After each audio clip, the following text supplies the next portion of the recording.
Alabama's governor is in hot water after audio was leaked of him speaking to a top advisor in a sexual way. Now, this audio is actually from 2014 when he was still married.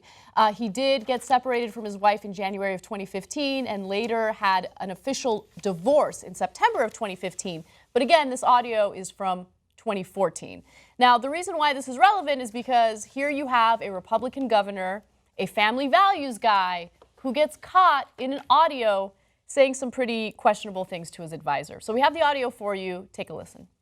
You know what? When I stand behind you and I put my arms around you and I put my hands on your breast and I put my hands on you and pull you in real close. I love that too. Put my hands under you. Oh, baby. I'm thinking about that right now, so I better quit. Hey, I love you. I love touching you. I do love putting my hands. All right. Also in the audio but baby, let me tell you what we're gonna have to do tonight. Start locking the door. If we're going to do what we did the other day, we're going to have to start locking the door. Damn. Now, he claims that he did not have a physical sexual affair with her. It was just talking. But when you're talking about what you did last night and how you guys should probably close the door, I'm guessing that you're not discussing legislation. He said there, you know what, when I stand behind you and I put my arms under you and I put my hands on your breast, I put my hands on you and pull you real close. Yeah. That sounds like that perhaps he touched her. Yeah. He also said, that he put his hand upon her hip, and then when she dipped, he dipped, they dipped. Now, that would have been awesome if he had said that.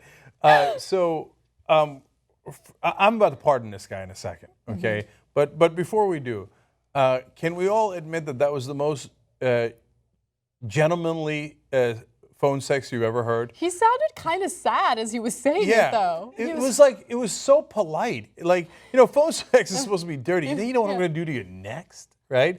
Instead, he was like, okay, and now if I have permission, I would like to pull you in a little bit closer. Now, I'm going to go ahead and put my hand, it almost sounds instructional. You're already too animated. Yeah. When I grab your breast from behind. I just going to gently cup it for a minute if you don't mind. That ain't phone sex, brother. Get into it. Put your hips into it. So look, he and his wife have divorced. And of course, that leads you to believe that they were having trouble in their relationship around the time that he was having this very clear affair with his advisor. And look, what I want people to get from this story more than anything is, I'm not trying to shame him. I'm not trying to make him seem like he's the worst person on the planet. But when you run on family values and your entire campaign is about judging the lives of other people, it's beyond hypocritical for you to pretend as if you're not human, right? That you don't have moments of weakness, where you don't have issues with your marriage. Things like this happen all the time. Doesn't matter if you're conservative or liberal. You have moments of weakness and sometimes you act on it. It's okay. It's not the end of the world. But if people are going to give you a pass and be easy on you, at least be open-minded enough and compassionate enough to give other people a pass. So that's 100% true. I agree with that completely. Now, having said that, here's why I give him a pass. First of all, is he lying about whether it was physical? Of course he's lying, right? But that's okay because I have a sex scandal rule. We can otherwise call it the Bill Clinton rule. Okay. Which is, you're allowed to lie about sex. So people shouldn't be in your private life. And so if somebody catches you gently placing your hand underneath the bosom of a young lady, right, go ahead and lie about it. Okay, I don't care. Because they leaked the audio on the poor son of a bitch, right? We were never supposed to find out. I disagree with you on so this. Bill Clinton had an affair with an intern, so that's problematic for his own personal life, and Hillary could deal with that, and that's her call, not my call. And his wife could and did deal with this guy, not our call. But it doesn't involve us at all, okay? Now, this corollary to this, before you disagree with me, is of course immediately people hate / love sex scandals, right? So now you can rob the people of Alabama blind and give it to your corporate donors. You're never going to get in trouble for that, right? But if you have a little bit of genteel phone sex They're going to get all over you, right? And then, but they don't have a real reason to, so then they'll say, oh, did he misuse state funds? My corollary is you're allowed to misuse state funds within bounds of reason if you're having a sex scandal and lying about it.